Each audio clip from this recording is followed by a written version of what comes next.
धुळे जिल्ह्यात जनगणना 2027च्या पार्श्वभूमीवर आयोजित करण्यात आलेल्या जिल्हास्तरीय प्रशिक्षणाचा आज समारोप झाला। यावेळी जिल्हाधिकारी भाग्यश्री विस्पुते यांनी जनगणना हे अत्यंत महत्त्वाचे राष्ट्रीय कार्य असल्याचे सांगत सर्वांनी हे काम जबाबदारीने पार पाडावे असे आवाहन केले आहे।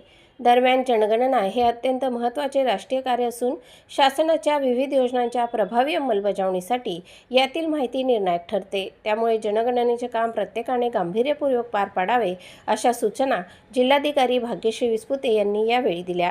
जनगणना संचालनालय महाराष्ट्र मुंबई तसेच जिल्हाधिकारी तथा प्रधान जनगणना अधिकारी यांच्या संयुक्त विद्यमाने जनगणना 2027च्या अनुषंगाने धुळे जिल्हाधिकारी कार्यालयातील नियोजन सभागृहात गेल्या 3 दिवसांपासून जिल्हास्तरीय प्रशिक्षण आयोजित करण्यात आले होते। या प्रशिक्षणाचा समारोप आज दुपारी झाला। समारोप कार्यक्रमात जिल्हाधिकारी भाग्यश्री विस्पुते अध्यक्षस्थानी होत्या। यावेळी निवासी उपजिल्हाधिकारी तथा जिल्हा जनगणना अधिकारी शरद पवार, जनगणना संचालनालयाचे उपसंचालक सागर बागुल, प्रशिक्षक पार्थ पहाड, श्रीकांत बनकर तसेच महसूल व नगर परिषद प्रशासनातील वरिष्ठ अधिकारी उपस्थित होते। प्रशिक्षणात चार्ज ऑफिसर आणि त्यांच्या सहकाऱ्यांना जनगणना प्रक्रियेबाबत सविस्तर मार्गदर्शन करण्यात आले। जिल्हाधिकारी विस्पुते यांनी सांगितले की जनगणना 2027 ही 2 टप्प्यात राबविण्यात येणार आहे। पहिल्या टप्प्यात 1 ते 15 मे दरम्यान घरांची यादी तयार करणे व स्वगणना प्रक्रिया पार पडणार आहे।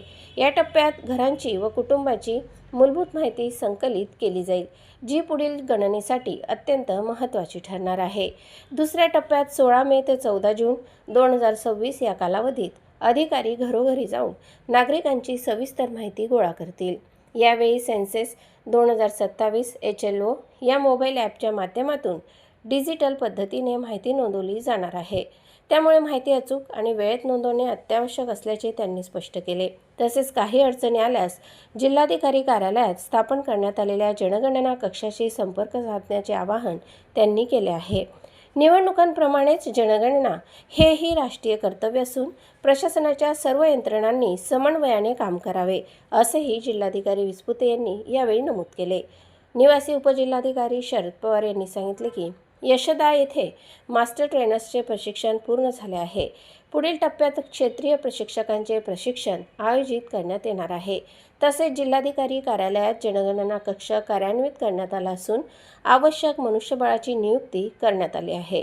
डिजिटल प्रणालीमुळे सर्व माहिती एका ठिकाणी उपलब्ध होणार असल्याचेही त्यांनी सांगितले। प्रतिनिधी गणेश शार्दूलसह स्वराज्य न्यूज धुळे।